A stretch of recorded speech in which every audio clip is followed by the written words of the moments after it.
beluga. Hey, Gale Force. This is Seth Greenwood here, writer and creator of the Gale comic, and this is Musings. Um, so I'm sitting here with my artist, Angela Zhang, and she's also my co-host. Say hi, Angela. Hi, everyone. What are you the artist of? I'm the artist behind Gale. I'm the one that draws the panels and paints them. And I also want to mention we're actually not sitting together. We're actually sitting individually at our computers, talking over the phone as we always do when we meet. And I just want people to know I'm up here in Toronto, Canada. And Seth, you're there, down there in Florida, right? Yep, I'm in Central Florida, actually on the Gulf. It's called the Nature Coast. So it's it's not the picture of Florida that you actually always imagine. So I'd also like to point out that Angela and I have never met personally, and we've actually been working on Gale since 2015.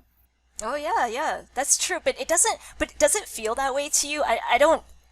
It actually doesn't feel that way because I think we talk a lot either through chat and we meet pretty frequently, like meeting as in like through hangouts, like just talking and stuff. So I don't feel like, oh yeah, Seth isn't someone I've like the in person thing. I piece like I don't think is as important, at least to me. Yeah, I mean, I've actually felt like I've known you for a very long time, and I don't know. It was weird. It was actually really weird how we met, because I had well, it was 2015, so I had taken well, it was about a year after I got back from Korea because I spent 2013 in Korea and came back, around the beginning of or at the end of 2013 or at the beginning, somewhere around there in 2014. And I was in Georgia for a while for 4 years, and when I came in 2014, so I took about a year before I met you, I guess. But while I was in Korea, I met a person that actually got me into comics, because I honestly, I don't know, you guys might hate me for this, but I was never a comic reader growing up. It was just never in the society, growing up. It was never in my hometown. Like it wasn't something popular. There were no comic shops, and I think that's very sad. And actually, now that I think about it, and because I would have loved to have grown up with comics, I think I only got one comic growing up, and I was like 13, and it was Christmas time, and I think my uncle gave me a Spider-Man comic, and I was like, "What's this?" And I think that's sad because I met a woman in the shop the other day. It was in one of the comic book shops, and she was like, I'm buying comics for my grandkids because I want to like put them on something to, I know that this will help them get excited about reading." And I was like, I'm so glad that you're like that, because when I was growing up, all I heard was, "Oh, those comics will rot your brain." I mean, have you ever heard anything like that, Angela? Oh yeah, I mean I get that all the time, right? Video games will rot your brain. Don't draw. That's so childish. So I'm just so used to it. It's just like yeah, whatever.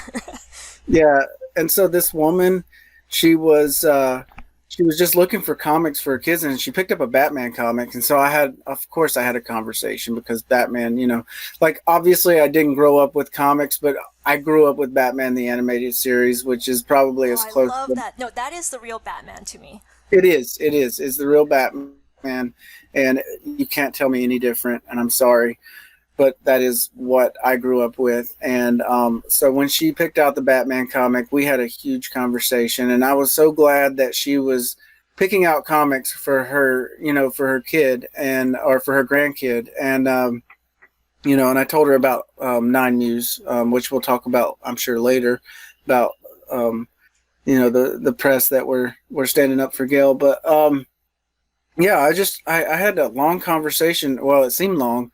It's probably only like 20 minutes because I was, outside doing, my shopping and everything like that. But yeah, she really like surprised me. There was this older woman picking up comics for her, for her grandkid, and was wanting to get him excited about reading. And I was like, I wish I could meet, I could have met somebody, or somebody like you. Like my grandma, I love her to this day. I think I've said it before to you, Angela. Like she inspired me, and I kind of seen a little bit of my grandma in her. Even though my grandma didn't know much about comics or didn't get me comics, she helped me, with like when I was, acting in like skits and plays and stuff. She would help me with the costumes, and she was always a reader, and she would put me on these different novels and books and things like that. And like we would talk about like crazy things, like imaginative fantasy, like just a lot of different out there things. And she got my imagination going all the time. She would tell me stories, and I think that's the reason why I decided to become a writer. But to get back to the point, because I know that I like to get on tangents, and you do too. I like to as well, Angela. Oh, but yeah. but to get back to the point, I met a guy in Korea. It didn't pan out. He's a good guy. He's still my friend to this day. He's got a Twitch channel. He does his video game and stuff, and he's doing, he's starting to do pretty good on that, and he's growing it. So I think that, and he's done his own artwork for his channel and stuff like that to promote it, and he's getting better day by day. But he decided that wasn't for him at that point in time. So I wrote a lot of things that were mine and his ideas, and most of it was his ideas. So once he bailed out, and I know I say that, and it sounds like I felt like I was, I know it kind of felt like to me is like, you got to understand my feelings about it, but also you got to know that I understand why he did it, because, he wasn't ready. And if you're not ready, you don't need to go full force into everything. But that's exactly what I did, as I went full force into and put everything I had into learning about this, something that I didn't even really know that I wanted to learn, which was comics. And, I had a conversation with him. He's like, I want to write a comic, or I want to draw a comic, and I was like, go ahead, man, do it. And he was like, but I'm not a writer. And I was like, well, figure it out. And he was like, but you're a writer. And I was like, I don't write comics. I don't know anything about writing comics. And he was like, well, figure it out. And I said, and that's what I did. I went on YouTube. I didn't go to college for this. I don't think a lot of people have went to college for this. No, you don't need to for comics, at least. You don't need to for comics, but I went down the road, and what I mean by that is going down the road is, well, one thing leads to another. You start researching comic scripts, and you realize how similar they can be to screenplays. Like I know in screenplays, you write moving scenes, but in comics you write still panels, and you even you can take it further and go into playwrights, which is a little bit a little bit different, but it's still a script. In a script in general is a script, and you can. But once you learn one script, you can venture down that rabbit hole, right? Yeah. And so what I ended up doing is I ended up learning how to do a script, and I wrote all these scripts. And my first scripts were horrible. I look back at them now, and there's no use in changing them. It's a good memory to have, to say, look where I was, look where I am now as far as my scripting goes. And, now my scripts change from time to time based on what the artist says, which is mostly Angela. So if she wants me to change the script, I'll change it in certain ways. I think, can you elaborate on one of the main flaws or not really flaws that I had, but one of the main problems you had with some of my scripting at first? Well, it's not really like problems. I think when I kind of saw like the first chapter one, the script, what I really noticed about your style of writing is that it really is what I think is like a screenplay. So the way that you write the scenes and the characters, it's almost like moving pictures rather than I guess still panels of what a comic should be. But with that said, I think that gave me a lot of flexibility to, I guess, interpret the writing and the scenes, and just kind of so when I read your scripts, I kind of imagine like moving pictures, and then I kind of just take still shots of that. And I always kind of go to you, especially when I kind of want to create like different cuts with the panels, or even if I want to kind of move something to another page, and the main issue that I hit, and this is more for chapter 2, was the dialogue got more and more complex, right? And Seth, Yeah. you and we talked about this before with the I think so. What my initial process was, I would just do the art first, and I would just kind of make it as like elaborate and detailed as possible, and then find some room for the text, which is, by the way, like a terrible way to do it. But whatever. I'm an artist first, and that's why I did that. And so like I could get away with that in the because a lot of Seth's, like the way that Seth wrote the script, and I think if you're on our Patreon, you can kind of see he wrote it very like the first few scenes, it's like very atmospheric, and there's like these pages towards the end of chapter 1 where there's like literally no dialogue, right? So but come chapter 2, you have like a more kind of intricate dialogue. It gets very complex and very long. So it's really, then it kind of became a puzzle of, okay, so Seth, and okay, in addition to the long dialogue, I have to mention to you guys that like Seth also tends to write very, very long, elaborate descriptions of the scene with like lots of detail, and maybe I'll pull it up on the screen, or I'll show you guys later on, like maybe I'll take a screenshot and put it on Patreon, but I'll show you how like I actually go back and highlight like all the little things and details that he adds that then I kind of use as cues to put into the drawings. But yeah, so it kind of, so chapter 2 became a puzzle about how do I fit all these visual details with like the long text, and how do we kind of cut it up so that it's digestible for the reader. And so that's kind of like the process in a nutshell, and it's very collaborative because any change that, like, Seth gives me a lot of leeway, but at the same time I always kind of show him to make sure that I'm not missing anything, and that this is kind of still within what he intended. So that was kind of a long kind of roundabout way. That was great. Yeah, it was a great explanation.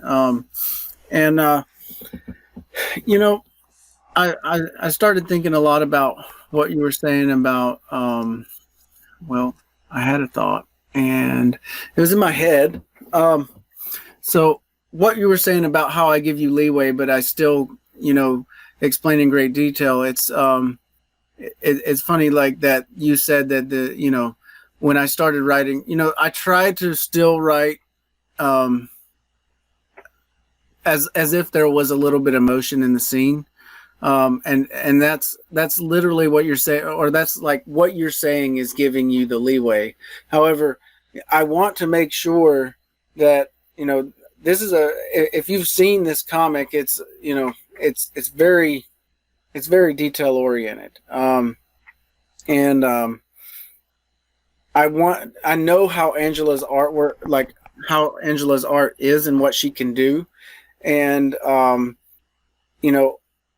I think that's why your art and my script work so good together, is because you can see, all the complexities in the script and you can actually derive them. And I know you're very humble about your art. I commented on that this week, you're being so humble. And I said, well, you gotta be the Chris Evans, and be humble like Chris Evans in the Avengers interviews. And I guess I got to play the Robert Downey Jr., which that's a funny thing. Tangent here. Robert Downey Jr. and Tony Stark, are they the same person? Because they kind of act like it. I think that they actually did a really good job at casting him. But anyway, to get back to kind of what we were wanting to do this for, it was actually Angela's, one of Angela's ideas that I thought was a fantastic idea, because I found myself wondering most of the time, like, how do we communicate with our audience? And we were not, in my opinion, we were not doing the best job that we could, because, we have a great.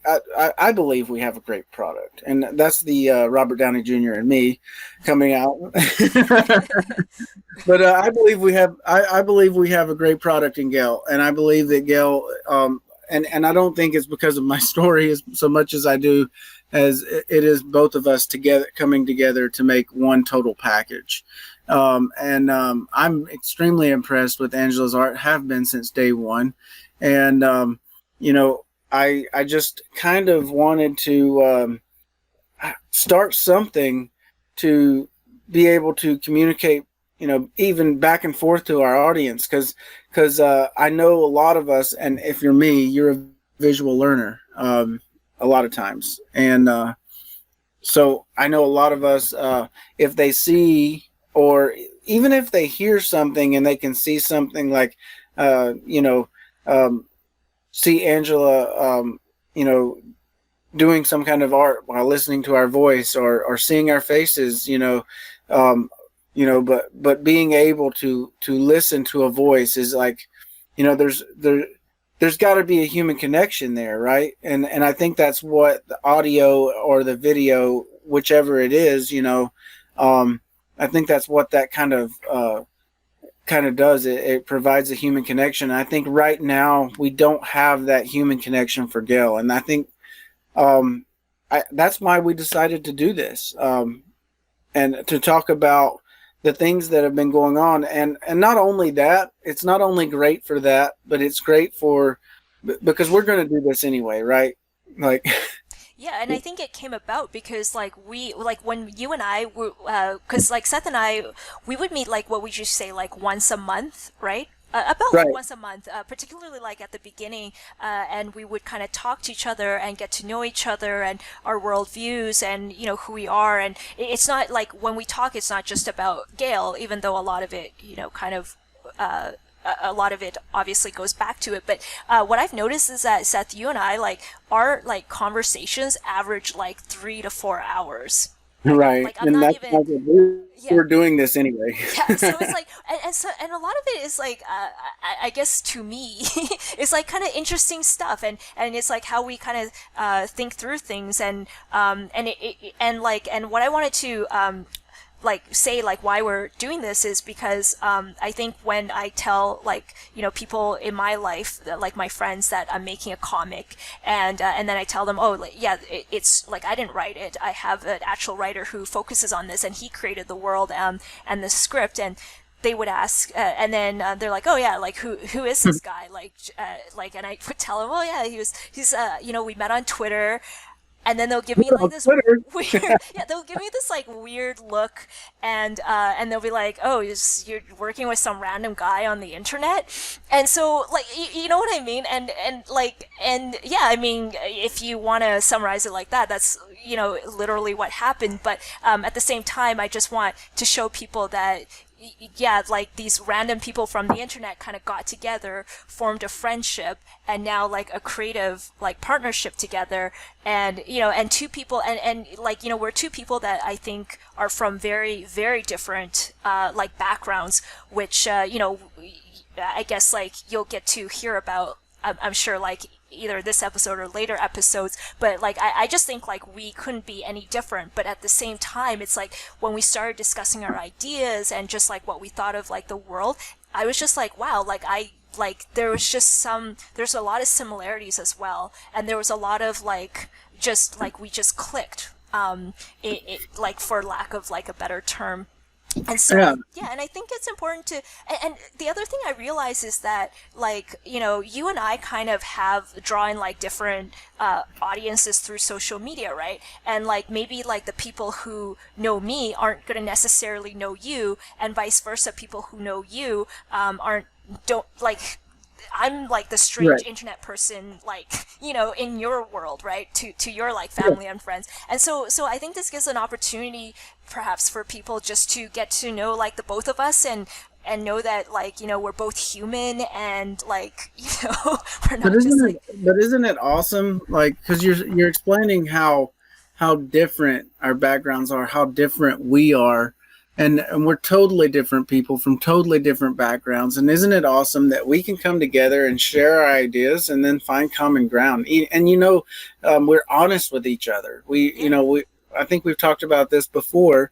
We're honest with each other, and that I've never said anything to you. I've been bluntly honest, and we've disagreed on things before, but it doesn't mean that we, because we have a huge friendship, and it goes beyond what differences we might have or what disagreements we might have, because in the long run, we kind of actually agree on a lot more things. And I think that people would realize that, like, it is weird, but it's not impossible for someone to meet on the internet, because we're all people. And it's weird to some people, but at the end of the day, if you look at it like this, it's like, if people would just open up, and I think a lot of people do this more often than you think. They open up to each other,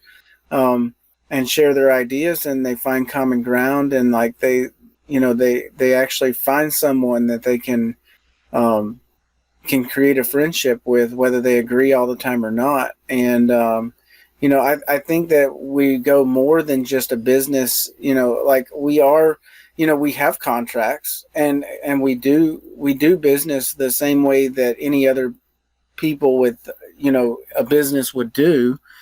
And that's I wouldn't have it any other way. It's not like we're just like, oh, we're friends and let's do this friendly project. No, we have a business. And that's that, like, because we have certain standards that we want to, like, reach, right? And we have, like, a very similar version, a similar vision, in which we want to just create, like, the best comic that that we're capable of, right? So, like, with that, you have to have standards and discipline. Yeah, exactly.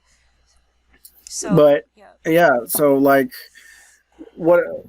So with that, we do things, like business partners would.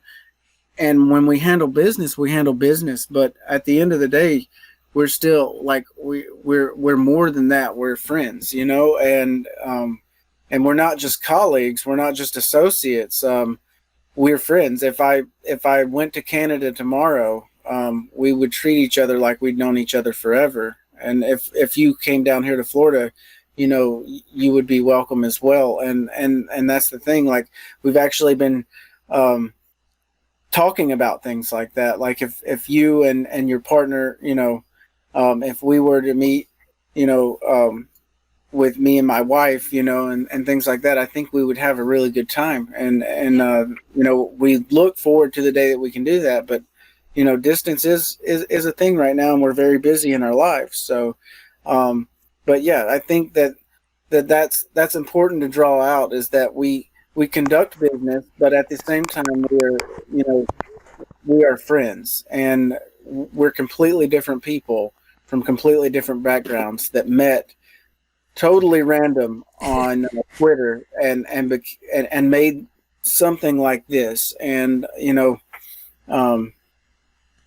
if you want to go ahead and explain a little bit more about how we met on Twitter, I'll let you go ahead and talk about that, because I don't want to steal the whole spotlight on that.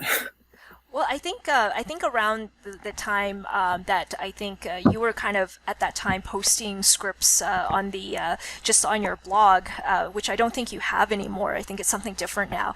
But I think that was around the time where I was just actually, where I actually quit my cushiony administrative job, because I kind of figured out, oh, you can actually, like, there's this thing where you can be like an illustrator, and it's kind of like a graphic designer, where you can actually, work with different companies and individuals and kind of get paid for, drawing, instead of, I guess, like, design, as like a graphic designer would kind of focus on. And so, like, when I kind of figured that out, because I've been drawing like all my life, like, I think there's like pictures of me when I was like 4, and I always had like crayons or something like in my hands, and it was just, like, I don't know, call it a passion, call it a maybe a calling even, but it's just something that I felt like I needed to do and explore. And so anyway, so at that time, I was kind of trying to figure out the whole like, being like an independent illustrator artist thing. And something I've always kind of wanted to do was to make comics. And, I kind of like, I'm like you, Seth, where I didn't grow up reading, I guess, your typical like superhero comic.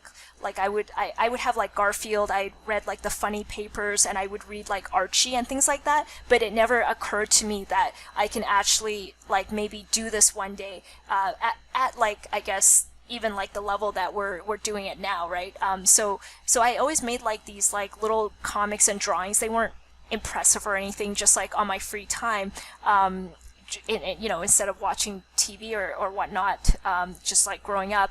And I went to like through the whole art school thing, and nobody bothered to tell me that, oh, there's this thing called illustration, maybe you should explore it. And so anyways, that's maybe like a story for another time. But so at the time when we met on Twitter, I guess I was just kind of I was kind of deciding like, okay, I need to kind of look for like clients and businesses that kind of actually, need my illustration work. And I also wanted to kind of start like getting my fingers and my, hands dirty in like comics. And at that time I made my own comic, and I posted online hoping someone will see it and someone will want to work with me. Helping Mitch.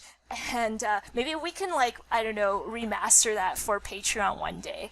But I don't know. I think it's kind of like deeply flawed. But anyways, so I. You say that, but that is one of the comics, along with the Killer. I always doubt myself that I'm getting it right. It's the Killer, right? That painting. The bird painting. Bird, yeah. So I was like doing these like dark so Helping Mitch and like the Killer series, it was kind of in this like dark, like gritty style, and people on my very surreal almost, and people started like commenting and saying like, oh, this kind of reminds me of like film noir, but it looks like it's painted, and so I started like, and I'm like, oh yeah, like I love, because I grew up on like watching murder mysteries, like Agatha Christie, and like I love murder mysteries, and once people start commenting about like how my work reminded them of film noir, I obviously immediately went down like that rabbit hole and just try to grab as many kind of movies and references that I could from like the library to kind of educate myself and see if I can like develop like a unique style using that. And so anyways, while I was kind of doing this, I realized I really wanted to make comics, but I don't think it's like my style was really fit for like, I don't know, like Marvel or or like kind of the like DC, and I don't think I would have been able to really make like I don't know, mainstream comics, and but then on the other hand, it's like I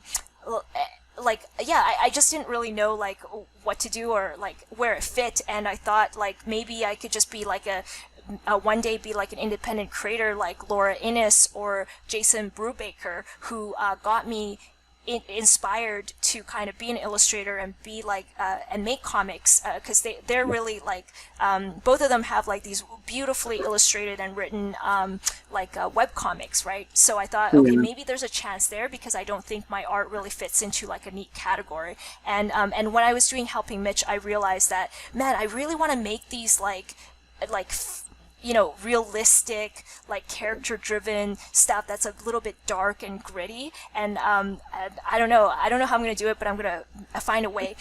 And also around this time, Seth, I was telling you last time that I was also like, so Jordan Carrion, our letterer, we were kind of both like blogging similarly at the time and connected before I actually met you. And he was the one that introduced me to Alan Moore. And so I was kind of reading. I was wondering when you were going to bring him up.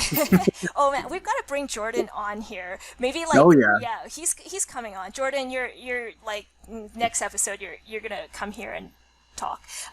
And anyways, so Alan Moore, and I started reading like V for Vendetta, and The Watchmen, and I was also kind of looking at interviews with him on YouTube, and there was something that he said in one interview that really struck me, which is how he got started on the comic journey, and how he chose to be a writer. And he kind of said simply that he was drawing at the time, and he had these two paths. Either he chose he had like these two paths, and he didn't feel like he could draw fast or good enough to be like an artist, and I'm completely paraphrasing here. So he chose to just focus on writing and just be really good at writing, right?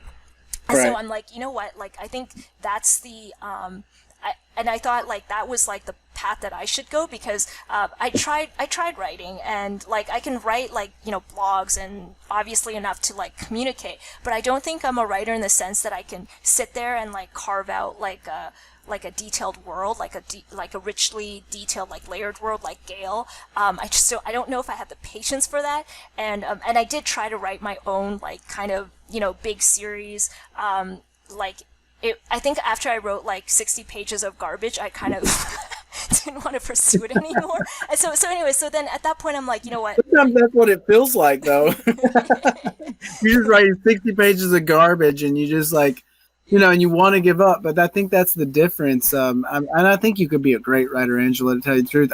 I honestly think that my path was carved out for me, because there's no way that I can draw anything but like stick figures. But so I'm taking his advice too, but only because I have to, Well, but I think it's just, I think, but anyways, I think, anyways, so it worked out where I just felt like I'm going to focus on art and just being the best artist I can. And in terms of building a series or like a world, I think I want to collaborate on that, because, or else it's going to take me, like, I think it would just take me like, 18 years to like accomplish what I want to. And so, and hopefully we're not going to take like 18 years to draw Gale in, but like, hopefully that'll come sooner than later. But so I just started randomly like posting stuff on Twitter, and I came across like Seth's blog, and he wrote this oh man, I can't remember the story.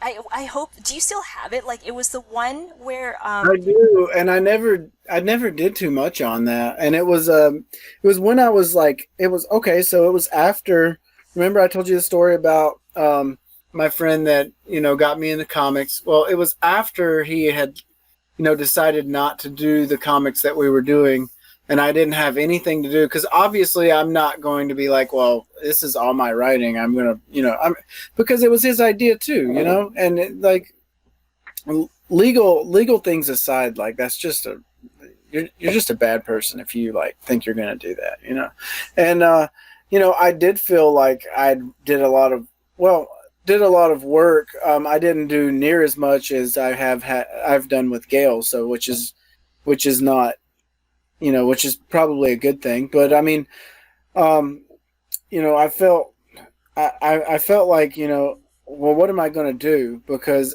I've started this and I've got like a fire lit underneath me, and now I don't have anybody to draw my comics. And it's like, well, why don't you just learn to draw it yourself? And it's like, well, I can't just do that, I really think I could learn to draw, and there's a difference between talent and then learning to do it. And I could get by with it, after years and years of studying. I mean, you could probably tell people like how long it took you to get to where you're at. I mean, you obviously naturally talented at one, and you obviously wanted to do it. I think that part of it is desire, and then part of it is, that natural talent that you have, because it gives you confidence to go further.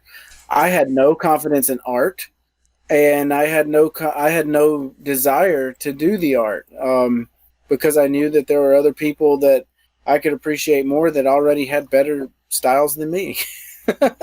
And like I said, I could only draw stick figures. So what was I going to do? And I decided, well, if I know scripting already, let's just try to learn screenplays. And I learned screenplays, and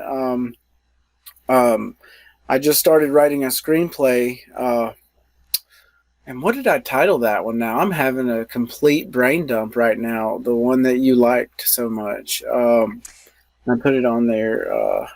I vaguely remember it was just like a conversation with like a man and a woman like in a car.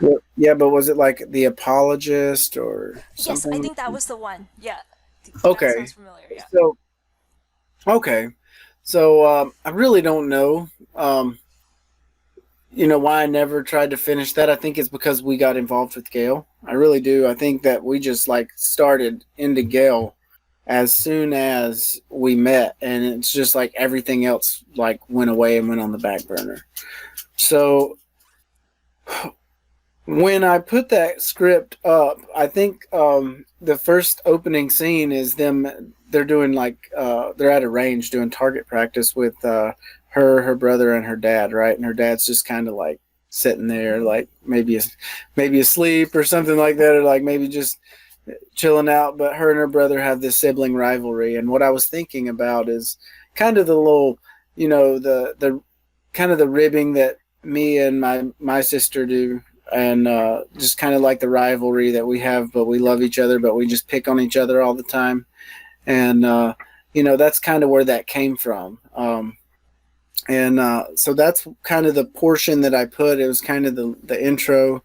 They were at a shooting range, and like she had really never shot a weapon before, but she actually ended up shooting, really well. And her brother had came back from like had came back from the service or whatever, and he had just been discharged.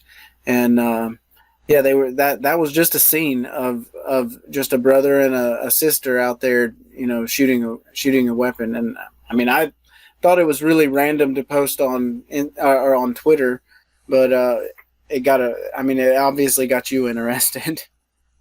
Yeah, because when I saw it, I thought like, because like the way that you write characters, there's like a lot of nuance, and I feel like you can kind of, I think like your kind of special talent is actually, like showing who the character is and revealing that character like through like the dialogue, in the sense that when you read the script they really do sound like different people, and I can kind of envision what they would look like, and how they would kind of act, like just by reading like the words. And I think this is actually a very similar comment as what Jenny Wood said, right, when we were working together with her on What the Water Gave Me.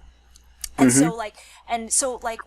and I thought like, and when I read your script, I'm like, hey, like this is kind of like the direction that that I like to take like my own like comic art, right? So like just creating realistic characters and focusing on character acting, rather than just like, oh, okay, we're gonna do a superhero, or like a or like just like an action, right? Like I saw like the subtleties in like what you were doing, like, or maybe I don't know, maybe I read too much into it or whatever, but like I just saw it and I thought, hey, I can like illustrate this kind of script. Because and again, I thought maybe he was just making this because and again, like I think a lot of your writing, it does sound like screenplays. So, but at the same time, it's like I can visualize kind of converting this screenplay, like in kind of a more film style, like into a comic, rather than doing like a typical like a funny comic, or like kind of like a superhero comic, if that makes any sense, right? I don't know what it is. I just saw like some like connection there to like what I was trying to do, which is these kind of realistic like dark comics. And I think we were chatting on Twitter, and I mentioned like, hey, I'm making these kind of dark noir like things, and if you ever want to make like a comic, like like I just put it out there, and I think like I actually screenshotted the original tweet, which I could maybe post somewhere. That's very weird of you, Angela. I'm just kidding. Is that would be weird? Well, I don't know. It's like sentimental to me, right? Yeah, It's it like, is cool. It's really cool. and Wish I would have done that. so yeah, and I guess like like, not to kind of go too much into it, but I think it just, as you said, it just happened really quickly. I didn't really know what to expect, and sometimes with these things, people I think people's lives get very busy, and lots of things happen. So it's very easy for I guess a collaboration to like not go through. And so again, I didn't know what to expect and how. It's even been really shaky with us sometimes. Like, I think if we didn't have the bond that we have and like the understanding that we have, I don't think that we would have completed this, because there's been times in our lives when things have, if we didn't have the commitment to this that we had, it would have been done a long time ago. Do you agree? You mean done as in like it we would have never done it if we didn't have like the understanding that we have, and knowing that each other is committed to this. Absolutely. And I think the other point I wanted to make was that I think at the beginning, if it wasn't for like your persistence, I don't think it would have happened either, right? Because I think at that point in your life, and correct me if I'm misinterpreting this, I think you were really ready to go. Like you're like, I've had this story in my mind since high school, and I'm ready to go. I want to do this. I'm serious. But then at the same time, like on my end, I wasn't quite sure. I had no clue because like like he could just be saying this, and on the other hand, I was just like, I wasn't even sure if I can handle it, because like handle like the work and the responsibility, to be honest, right? Because I was very new. I had like no idea like what I was like. This is like I knew I wanted to make like a long running series, because I love reading, like I love like just like I guess not to be too snooty, but like graphic novels, when you have like this like 1,000-page like volume, and it's just this immersive world. I didn't want to just do like short stories. I wanted to do like a series where there's like episodes and character development and things like that. So like I think so I was kind of, and I'm like personally I'm just like an indecisive like I have a very indecisive character. Like I'm not, you know what I mean? And it's not that I'm dedicated or committed, but I'm just like, I just don't know sometimes. And particularly at that point, I really just didn't know what was going to work and what wasn't. So I think if it wasn't for your persistence at the beginning, and if it like, because I think what had happened was, we emailed each other, and you're like, okay, I'm going to get you the script in like a month or something. I'm like, yeah, okay, sure. So, and then you delivered on it, right? And then, and so I think like that kind of, your kind of energy of kind of, being persistent, knowing what you wanted, and just being ready. Like I just felt like you were ready at that point to get the story out. And I think if it wasn't for that, it could have easily, dissolved. And I think it was from that point where I realized, wow, this guy is actually serious. And I think from there, and I remember too, like, our first Skype conversation, and just talking to you, I just felt like, hey, this guy actually listens. And, and he's like a fairly good... Tell my wife that. What? I said, tell my wife that. Okay, well, I guess, you do talk a lot. I'm not going to lie. But I think you also do your share of listening as well. So I'm like, oh, yeah. Like, and I think what really kind of convinced me was when I asked you the question of, like, what does the story mean to you? Like, why is it, why is it important, right? Like, I wanted to kind of know the why of, like, why you wanted to pursue this. And I don't remember, like, your response exactly, but I think I know the answer, but I don't know what you said, like, back then. But I think, like, your response and just our first interaction kind of really... I don't know. I just like afterwards. I just got a really good feeling from it. You know what I mean? Like, okay, so this guy's like okay. He's not just some random person from the internet that's gonna just like disappear in like next week. I think he's got like his a good head on his shoulders, and I think he really wants to pursue this. And I think. And that's kind of proven true, like 4 years later, right? So right, and then the patience that we've had, because we've made mistakes, right? And there's going to be mistakes, because we we headed into this because we were passionate. And, I was listening to, someone the other day, and they were like, most ideas are stupid. And, you know, you're not going to want to act on a stupid idea. No one ever wants to, but you don't know the difference between a stupid idea and a good idea, because all ideas seem like ideas when they come to you. So, you have to act on something. And that's in my real job. Like, well, this is I guess I shouldn't call it my real job, but I mean, in the job that makes me the money that I make now, aside from the job that I'm trying to make money doing one day, maybe, um, right now it's just a passion for me. And, but in my real job, if I want to say it that way, my day-to-day job, I try to get a lot of kids to understand that it's like, you're not going to know everything about your future. You're not going to know every decision that you're going to make is going to turn out to be exactly how you think it's going to turn out. It's like there comes a time when you do your research and you do enough, and you've done as much as you can, and you got to take that leap of faith. And if you can't take that leap of faith, you'll let an opportunity slip up right there on the spot. And who knows if you'll ever get that opportunity again. So, yeah, does it seem a little crazy to jump into a comic when you don't know exactly what you're doing? It does. But when you can be like, oh, and then learn on the spot, that's kind of what we've done. But at least we started something. And I think a lot of people, I know a lot of people that I have met that wanted to do comics that tried to start.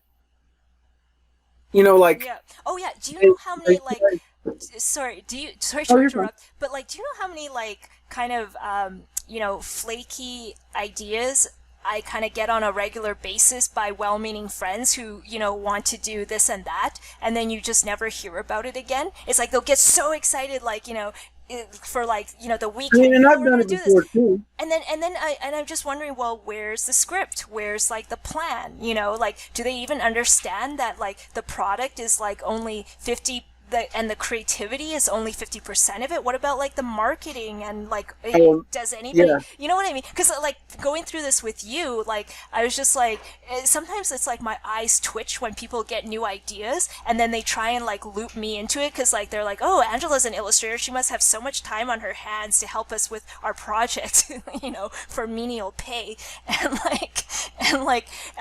then it's just like, and then it just doesn't go anywhere, because it's like they lose that excitement, and it needs to be kind of not just like some frivolous thing that you think about, but it has to be the slow burning passion, and I think there has to be like a deeper reason as to why you want to do this, rather than just because you think it's cool, or you just want to have fun, right? And Right.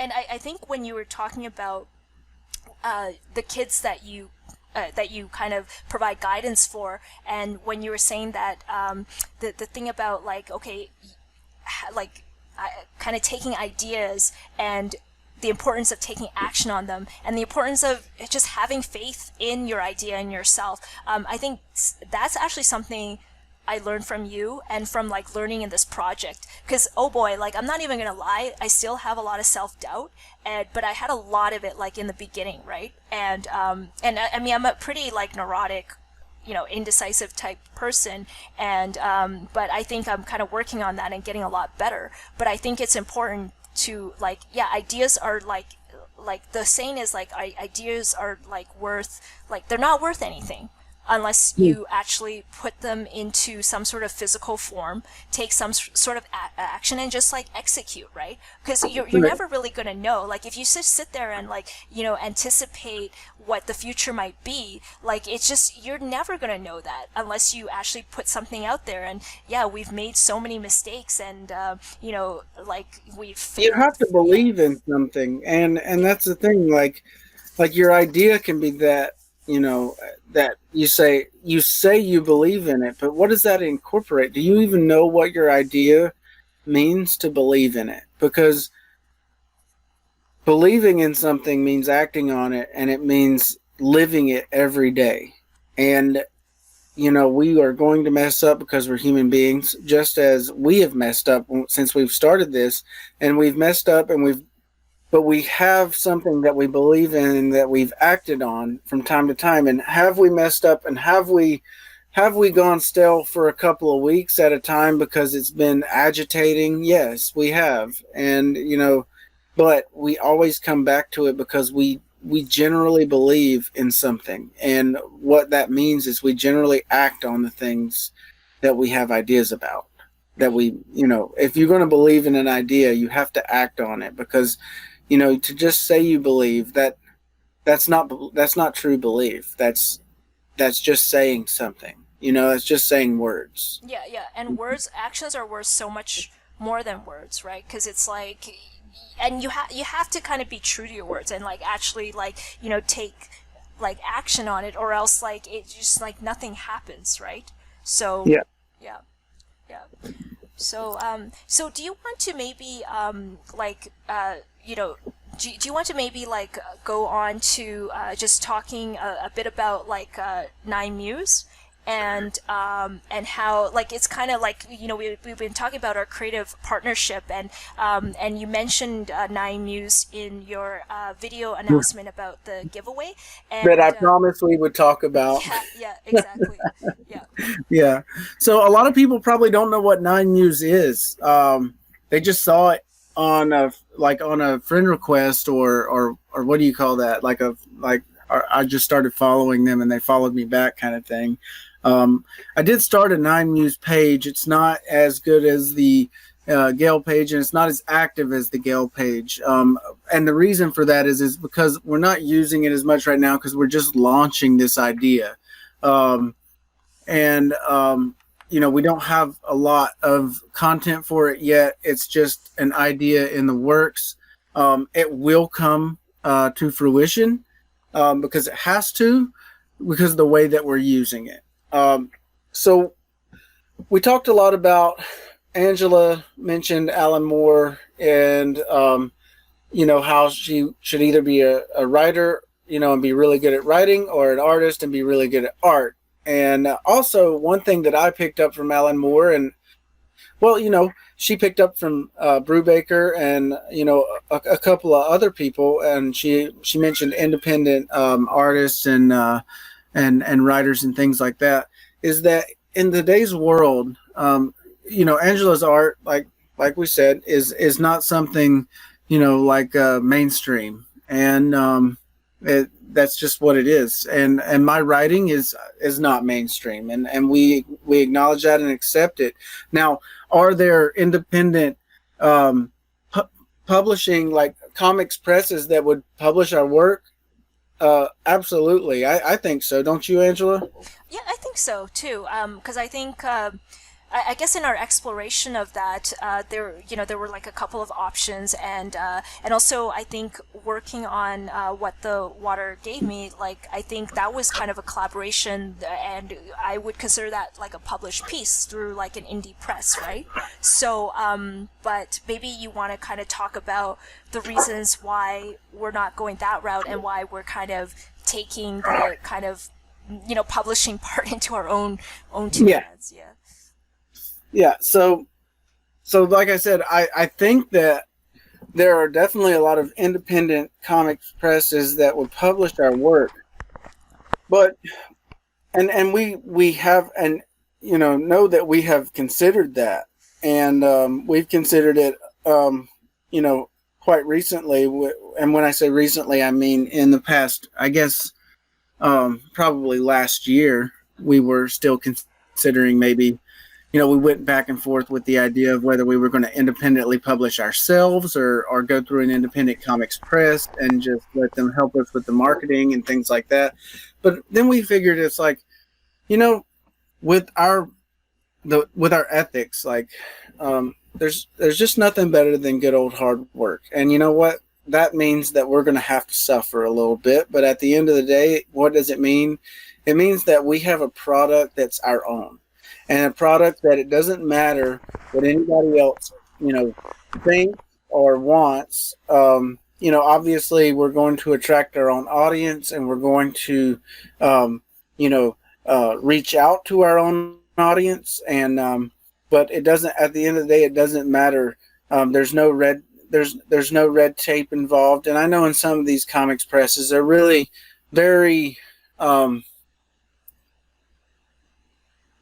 very, they're very good about letting you keep your own intellectual property. A lot of them, and I think that the reason why we wanted to do this is because we just want something that is not attached to anything else. We kind of want to do this for a long term, and I have so many stories, and a lot of my stories, and I think you can maybe back me up on this, Angela. A lot of my stories are kind of related to each other, and it would be kind of cool to create a comics press of, it's almost like creating, like when Marvel created a bunch of their universes and things like that, of where everybody, eventually related to everybody, had some kind of connection. And I think if I created a universe, that would be something like a dream, like we could launch something where a lot of this stuff could connect, and then we could have our own,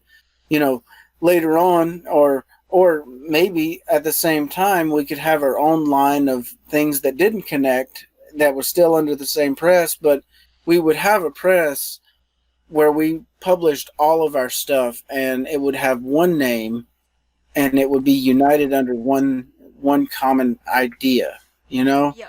and under the creators of that idea. Now, that's not to say that I wouldn't want to branch out, because honestly, we've branched out since we started. It was just you and me at first, and like, how many other people are attached to Gale right now? Oh yeah. So I'm not sure if how many people know this, but we've actually I would say we're pretty much like a team of four now, right? So Jordan Kieran, who I mentioned before, he's actually a comic creator himself, and he just launched his Gordy Comics, and you all should check it out on Instagram.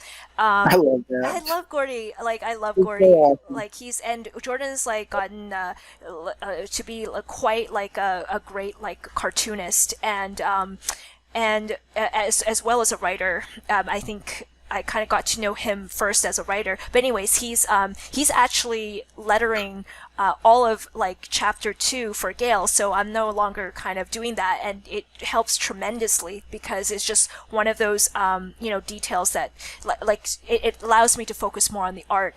And Carlos has been working with me since issue 1 when I kind of started creating a more efficient process for the pages, and we can kind of get I've written posts about this on Patreon. We can get more into it maybe in another podcast, but what Carlos does is he prepares like the line drawing for painting, so it makes it way more efficient for me. And Seth, I just wanted to mention too, and please correct me if I'm wrong, but I feel like the one of the reasons why we wanted to start like a press together, like Nine Muse together, was we realized that even if we worked with publishers, whoever the publisher were, whether they were like indie or they were like a major publisher or whatnot, if we went down that route, I think our research and what we realized is that we would actually still have to be responsible for a lot of our marketing, regardless, Yes. right? And this Yes, is you true. do realize that. Yeah, and this is very true for Laura Innes. So I think IDW publishes The Dreamer,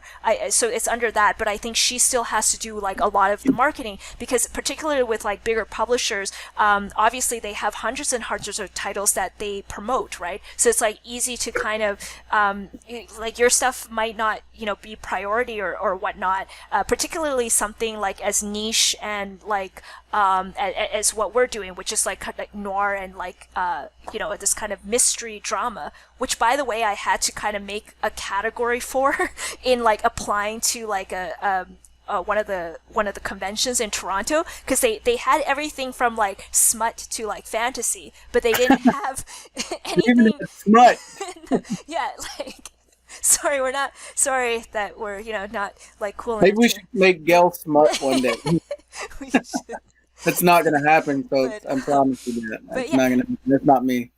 Yeah, and you know, and Seth, I'm not sure. Like, I think like so something I noticed about you is that you're actually a pretty like natural marketer, and I think the reason why we have like we got such a like a huge following on Instagram is really like, you know, that's like your thing. Like social media is like your thing, and we realize that like, you know, in this day and age that is how you market, right? You get your stuff out and you try like connect with people on like social and things like that, and we realize that, you know, I think it just came to realizations like, hey, we're doing a lot of the work, right? So like, Already. yeah. So like why don't we just try and like grow this further? And I think Nine Muse allows us to kind of, you know, think a little bit beyond Gale.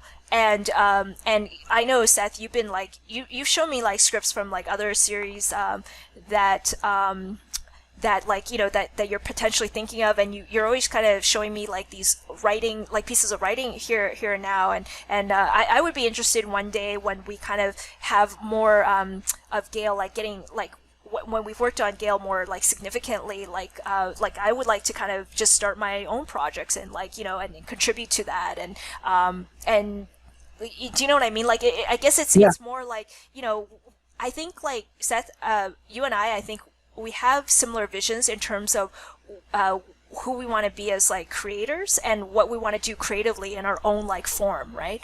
And so you know, I think it just makes sense that if we already have this strong vision and we're doing a lot of like the business like marketing stuff like anyways ourselves, why not just like, you know, carry it on to the next phase and like start like a small press for now, and yeah, and just see where it goes. Yeah. Yeah. And I think that one thing to hit on Nine Muse is that, I mean, so we're publishing Gale under Nine Muse. We're thinking about expanding Nine Muse to the rest of the comics that we may produce in the future. Right now, Gale is our number one thing, but you know, I also wanted to talk a little bit about, I mean, you know, why the name Nine Muse, you know, and I think that it's because Gale is my first comic that I've ever pursued, and it has a lot of meaning to me. And I think that it should. I think that the company that evolved. I don't think that the company should just be detached from my first comic, right? I think that my first comic should have some kind of, you know, I think they should have some kind of connection. So, like the first comic that Nine Muse ever makes needs to have some kind of connection with the publishing company that, you know, that actually published it, which is one reason why it's good that we're doing our own thing, is because it's not a comics publisher that just publishes, you know, other people's ideas, but it's actually a comics publisher that, you know, is publishing all of, you know, the creators' ideas that started it. And you know, obviously, you know, one day, you know, I did, you know, I did mention it, you know, not, you know, it's like a half-baked idea to Jordan. I was like, I'd really like to see Small World, you know, finished, you know, and, you know, because I know you started that, and Small World was a comic that Jordan Kurian, which is our letterer that we spoke of earlier, was writing. And, you know, I saw that, and you drew that, Angela, and did the art for that. And I thought that was a great comic starting out, and I would really like to see where that goes. And I was thinking, well, you know, maybe one day we could publish that under Nine Muse, just, you know, just kind of making a joke, but being kind of serious about it at the same time. So I kind of do want to do things like that, but maybe have a separate like line for that. I think Red Stillo does that. But you know, I want to do that, you know, and be able to, you know, include other people's voices, you know, too. And I think that's the idea of every company that kind of starts. And but what the main thing is when this is starting is I want to have a hub for all of our creations. and I want them to be related to the publisher that's creating them. So Nine Muse is actually related to Gale, and you don't know it yet because there's only one and a half. Well, it's a little over 1.5 chapters now that we've gotten done, but one chapter is complete. So we only have one chapter, so you don't know what Nine Muse actually means. But Nine Muse is relating back to the nine muses in Greek mythology, and that has a couple of different meanings. But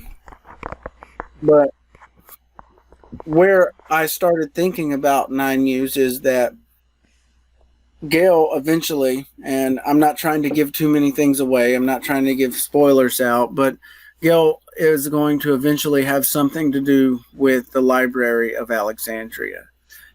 The Library of Alexandria was actually dedicated to the nine muses, and because within the library they had the museo, and that part was dedicated to the nine muses. So when I started thinking about setting up a publishing company or a publishing label for Gale, I started thinking, well, let's relate it to Gale. But at the same time, the muses, they actually have a lot to do with, and I think you can explain this maybe a little bit better than I can with words right now. But, they have a lot to do with, the inspiration behind the art, behind the arts, and what was your idea on that, Angela? Well, the way that I always understood it was I don't know if you've ever heard of Stephen Pressfield. So he wrote this thing called the War of Art, which so Stephen Pressfield is a writer, and he wrote like screenplays and things like that, and he was actually like in the Marines or something previous, but anyways, he's this interesting guy, and he wrote this like War on Art and or War of Art, and where it's more of like a motivational book that helps creatives get over resistance, right? So like, and procrastination, and so I was kind of I always kind of vaguely knew what the muses are, but like I like the way that he describes it, where it's like something like, they're kind of, inspiration, if you will, and they and his whole thing is to get yourself disciplined so that the muses like come to you, and like you as the artist or the writer becomes like a vessel for like these ideas, because the muses are kind of like, they're like these kind of divine beings or whatnot, right, in like Greek mythology. And I'm probably explaining this wrong, but like, it's so like the way that I understand it is that they're kind of responsible for like, poetry and like art and all these like kind of crafts, and so it's kind of they're kind of this representation of like inspiration, right? So that's kind of my general understanding of it. Yeah. Yeah, I don't know if that's like. And no, that hit the nail on the head. And you actually said something that I knew, but I couldn't say it at the time. That's why I asked you, because I know that you had a pretty good story to tell about it. We talked about that before. So, and that's exactly how I feel. But I want to go ahead and mention that a lot of you may or may have not known that we have a Patreon, and our Patreon is it started out as Gale Comic Patreon, or the Gale Comic Patreon, or Seth and Angela is creating the Gale Comic, and Seth and Angela was the Gale team. Seth and Angela started out, and now Seth and Angela has branched out into 4 people now, right? And Seth and Angela are not just Seth and Angela anymore. So when we started coming up and we said, we started wanting to place Gale under Nine Muse, we said, okay, Nine Muse is actually creating the Gale comic. So we went back in and we changed it to Nine Muse is creating the Gale comic. But that's not the only change that we're getting ready to make in our Patreon. We we're wanting to actually rebrand our Patreon right now. A lot of you have supported, and we are eternally grateful. I know we just have announced a giveaway, and I'm actually putting those books together this week to send out. So I've gotten in touch with some of you and told you that I'm putting those books together this week. So expect them to be there within however long the mail delivers them. But but they will get out to you, and it's because you have supported us from the very beginning, and with more money than we could have ever imagined that you would actually give us to support our dream, because you believed in Gale. And that's the reason you're getting the Cosmic Love book for free, and you're getting our digital download for Gale the Calm for free. But the reason behind rebranding our Patreon is because we started out with packages that were probably unrealistic for you, Angela, at the time, and you had a lot to keep up with, and we just had to sit back and kind of see what actually can we contribute that is actually going to be worthwhile to our patrons, and something that's going to actually educate our patrons and be entertaining for our patrons at the same time, and make them feel like what we're doing is worthwhile, because that's one of the reasons why we're doing this this podcast-ish thing, so to speak, is to communicate better, because I don't think we were communicating what we wanted to enough to our patrons. And right now, that's why one of the reasons we're rebranding. And another reason we're rebranding is because, we, like I said, we made mistakes along the way, and we said, well, let's do it per creation, and per creation means that they're paying per page that is produced, right? So basically, the way that our Patreon is currently set up is that so we've set it up to pay per post. So what that means is it's actually really hard to explain. So anyways, that's why I was having trouble. So okay, I'll kind of explain it as in as it relates to Gale. So every time that I finish a page, meaning after it's lettered, after it's fully rendered, I make a paid post, and this is what kind of the patrons contributions are charged to, right? And so in the beginning, I think when we started the Patreon, we were looking at the options, and Patreon itself suggested that if you're not going to post frequently, meaning if you're only going to post once a week or update once a week or whatnot, it's a better idea to do per creation, right?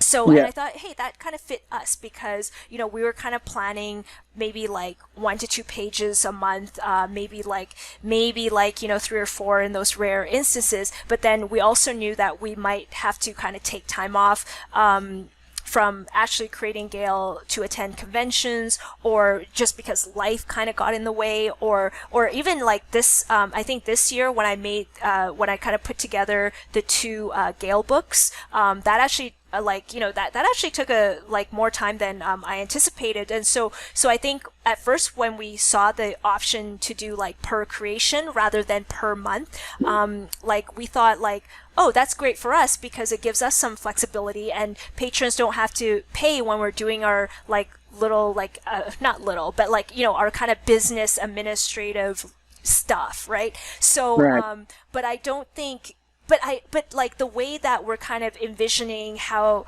to kind of grow Gale, or where we want to go with 9 Muse, it just for me, it just doesn't make much sense anymore, right? Yeah. And you also said that a lot of patrons put a monthly cap on it anyway, right? Yeah, exactly. And so so one of the feedback that we got from one a patron is that so if you kind of subscribe to the Gale Patreon, you would have an option of putting a cap on. So even if I deliver 3 or 4 pages, and you're like, nope, I can only budget $20, then that's all like you'll be charged for that month. It won't go past that, right? So people were already putting in like their caps, like whether that's like $20 or $5, whatever, right? So then we thought, then I think we looked at it and we're like, wouldn't it make more sense to just go on like a monthly model and just have like maybe make more tiers so that people can pick and choose, so it kind of simplifies it. So like when you click on say the $5 tier or like the a $20 tier per month, then like you don't have to do any adjustments on your end, right? Yeah, and right. Like you kind of, it's like you click on and what you're gonna get. And so yeah, so I thought like maybe that would make it less confusing, because it's a mouthful to explain. Like half our like front page is not talking about the story, it's like explaining like the model of our page. So like but yeah, and we're so grateful for our initial we should give like our initial I think like what is it, like maybe 15-20 patrons that's been kind of on and off, like some of them kind of only subscribe for a period, but like maybe we should give them like a name, like how we have like the Gale Force, maybe we can give them a name, because we're never going to forget you, and thank you so much for like kind of bearing through the weird kind of maybe confusing model that we had. Yeah, and also because I just want to say, because we want to kind of branch on to like adding more gradually, like the small world stuff. Seth, maybe like you want to kind of create like other kind of comics or whatnot. I think it just, because right now it just feels like it's so bound to Gale, right? Yeah. So I think and I don't want it to be, because we've obviously had What the Water Gave Me, and the What the Water Gave Me posts were updated on there as well, and and we didn't charge, and we didn't charge for that. We kind of not at all. Yeah. And but we gave them the posts, every time you updated a page, and that also makes sense, because that's totally unrelated. Now, obviously, that was published by another publisher, but it just goes to show you that we can show other works that we're doing too, and it actually still relates to the end result of what we're trying to do. Yeah. I noticed you were talking about the tiers earlier, and I noticed we were also talking about how people put a monthly cap on the budget and everything like that, and I was kind of wondering what makes people put the budget, put the cap on there, and sometimes I think we only have 3 tiers now, right? And what is that like? It's like Let me pull up it's a scribe, the librarian, and the philosopher. Which, yeah. And pull that up real quick on the screen here. So that's the first tier, the scribe. Can you see that? Yeah, so the first tier right here, if you see, we've got $2, okay? And that's $2 per creation. So that means every time we were making a post that's a paid post. Now, obviously, we'd post more often than just paid posts, but every time we made a paid post, which means we'd make a post about a page that we completed for the comic, they would pay $2 per page or per post that we, were delivering on. And then the next one was the librarian, which would be $5 per creation. So every time we'd make a paid post for $5, or every time we'd make a paid post, they'd pay $5. And the last one is the philosopher, and that's every time we make a paid post, they pay $10. So, they were already capping monthly because, and right now we're really, not we were doing like four pages, like 3 or 4 pages a month at one point in time. Yeah, so that was when we were on Webtoons, and we were kind of doing that, and then at that time too, that was when we were doing Webtoons weekly, like chapter 2, beginning of chapter 2 for like I think 2 or 3 months, and then What the Water Gave Me at the same time that we were trying to finish like What the Water Gave Me. So it's like really crazy. And also one more thing, Seth, that I wanted to point out is that that's another thing. It's like we post like a lot more than just like the finished pages, right? And and I think we're up to like I believe we have more than like 60 plus posts, and Seth is always kind of coming up with like marketing content as well. Like where's that post about here we go. So the calm dub, right? So this is when you gave it to Ruki or Ruka.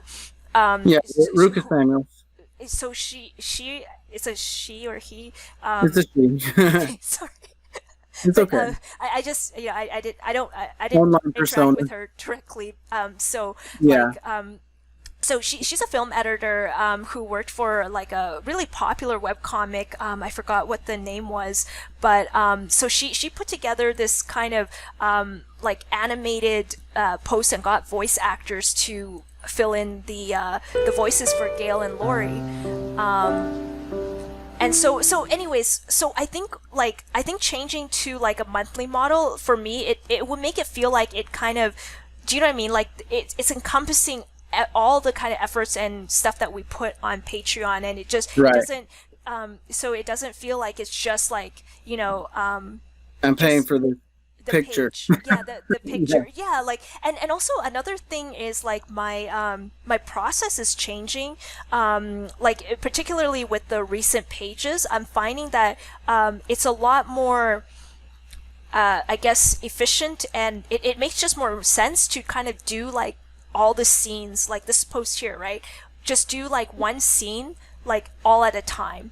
And I think what this does is like now like I've got like maybe 4 pages and I have the one after this page like sketched out.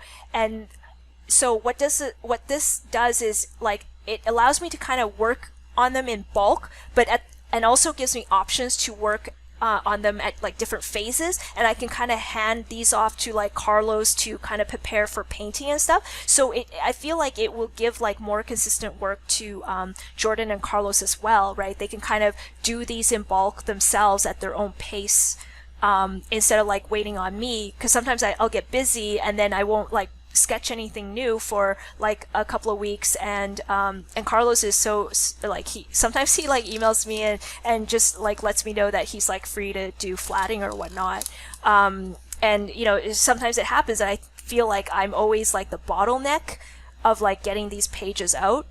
So I kind of want to change it up so I don't feel like I'm pressured to kind of like, it just feels like I'm always pressured to kind of finish that page, and working on it like one at a time may not be like the best and like creatively or like the best as well as efficiently, right? So yeah, but I guess I guess like one of the things that I guess Seth and I, we were kind of talking about this is we want to kind of also understand like what kind of content you know, you like our patrons actually want to see, and is it, and to kind of determine if it's something that, you know, we can deliver that would be either like valuable or like entertaining to you, right? Like so maybe we can kind of, so maybe as we're kind of making this transition, like we would really actually like, you know, people's feedback on this, like what you think of the idea to go from like pay per page to pay per month, and like what kind of, you know, stuff you'd like to see. Like, is it more kind of podcasty stuff like this? Would you like to see like you know, more tutorials? Like, yeah, like what I guess like we just really want to know like what kind of content you guys want, so that we can kind of keep making our Patreon and to some extent our social media better. Yeah. Did you have anything to like add No, to I that? mean, you said it. You said it plain and simple. That's what I've been wanting this whole entire time is to know exactly what people want from me. Um, and I think this is the best way, like I said, to communicate it is through voice and through the human interaction that we can give right now. Obviously, I do want to point out a little bit extra that we have. She said that my thing was social media, and Gail needs to go further than social media, and something that's been on my mind here lately. What we are trying to do now is to go into, conventions and spread the word face to face. We want to be more face to face because I just mentioned that human interaction, right? So this is like the first step of going into, hearing my voice about about what we're doing and hearing Angela's voice about where we're going. And what we want to do from here is we actually want to meet some of you. So to do that, we have to get out from behind our computers, and we have to actually go out and meet people that might believe in Gale, like a lot of you have already started doing. Even just looking at the work and following our posts, but to spread the word, good old fashioned face to face. Like I said, hard work is what you have to do. It's always going to be a part of it, and we want to start going to conventions. So to do that, though, a lot of conventions want you to be able to sell something, and before this time, we've never really had anything to sell. But now we have a completed comic, and we have, our Cosmic Love anthology copies that we've received. And what we're trying to do is find a way for you all to believe in us to help us get there so we can actually find more of you. And I think if you want to elaborate on that a little bit, Angela, you can go ahead and do that as well. Yeah, so I think I think our vision for Gale, and especially like after, I think it was really evident to me after I put the book together that Gale is really kind of like the way that I've designed it is to be read in a book form, right? Like, I mean, I'm old school. I think Seth, you're pretty old school too. Like, it's like, it's kind of meant to be read like this, not like on the way that we have it on webtoons, right? And like we would really like to like see it, and especially after seeing what the water gave me in print, it was just like, I gave it to my partner and he just gobbled it up. Like he's obviously seen me like work on it, but I think it's really like in that format where it's like the best to kind of consume, if you will, right? So, Right. I maybe, I think, Seth, maybe for this podcast, our first episode, I kind of want to maybe just focus on, just kind of letting people know that this is kind of where we're going, and how we're kind of revamping the possibly revamping our Patreon. And but I think but I'm not sure if this is what you wanted me to speak to, but I do think that we definitely want to do like a Kickstarter after chapter 2 is finished to help facilitate to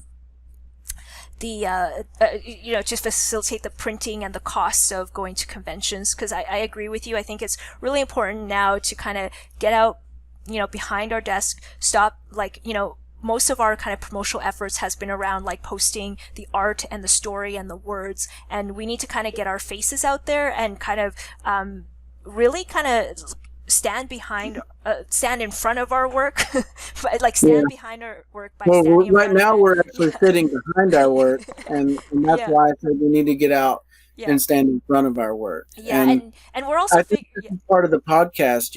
Like we're starting to get in the phase of where it kind of looks like we're actually coming out in front of our work.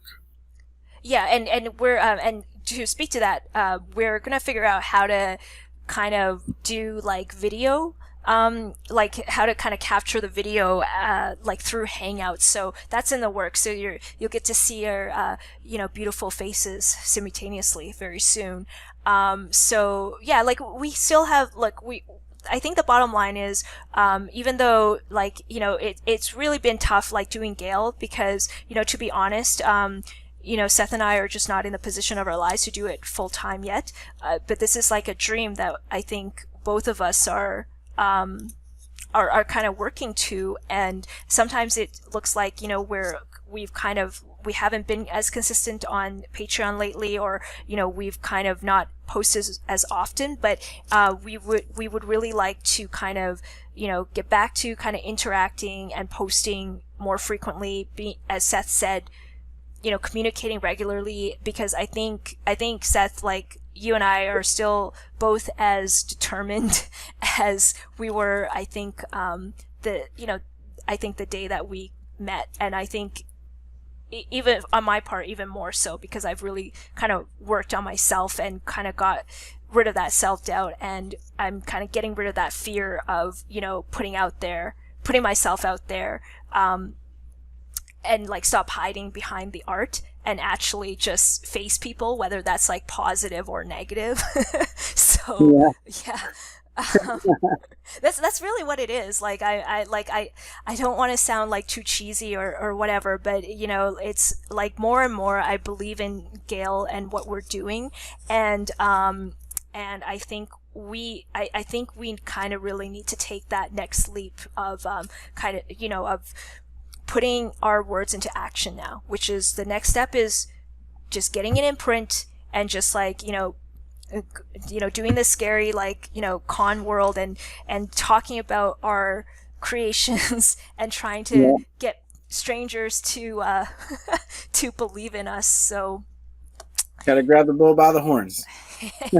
Yeah. So like if so it would really help, I think, first and foremost, like, maybe the first step is just to think about how to make what we have, like the Patreon and the Instagram and the Twitter, how we can make that better. So we would really love your feedback on what you think of this podcast, and maybe what we'll do is we can maybe create a survey. You and I maybe can brainstorm some like interactive stuff, like maybe live Q&A. Oh God, not live, not now. Okay, maybe just like a pre-recorded Q&A for now. I know a guy that's really good at live. We could probably take some tutorials from him, but yeah, maybe not live just yet. Yeah. I say some pretty crazy things on live, so. I know, like sometimes it's just like, because like I think like you and I, we need to kind of work out our ideas. Like we need like an hour to talk before, and then it's like, okay, then we can focus and kind of get it done. But like, I mean, it's kind of not really much different than what live would be, but if you really think about it, I'm going to be honest with you. The first couple of times that we started recording here, we were just like, how do we start this? And it's because we've never done anything like this before. But I think right now, what I said before, when we actually started and actually got the content that we have now, is that let's just make this a conversation, because that's all it is. Like, stop putting it in your head that because this is a conversation between me and Angela or Angela and I know, and then to our audience as well. So we're having a huge conversation, and the only thing is that your responses are going to go below in the comments. So if you would, please give us that commentary. Please give us that feedback. We need it. We truly need it. And please support Gale.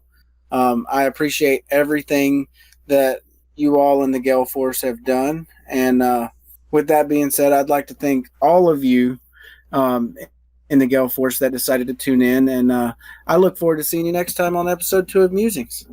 Yeah, and me too. And I just also want to say, thank you for, continuing to believe in us. And I hope, and if you did listen to the end of this podcast, we're at I believe an hour and a half now. Thank you. Thank you. I hope you found, some of it interesting or useful. And again, if you have any feedback, please share it with us. We really want to like improve and figure out like, how we can be better creators. How can we be like, just, I don't know, just like, how can we be like more like valuable? What can we do to kind of make a better experience for everyone? Yeah. Yep, that's it. Yep. All right. Thank you guys. And, and yeah, and until next time, as we always say. See you next time.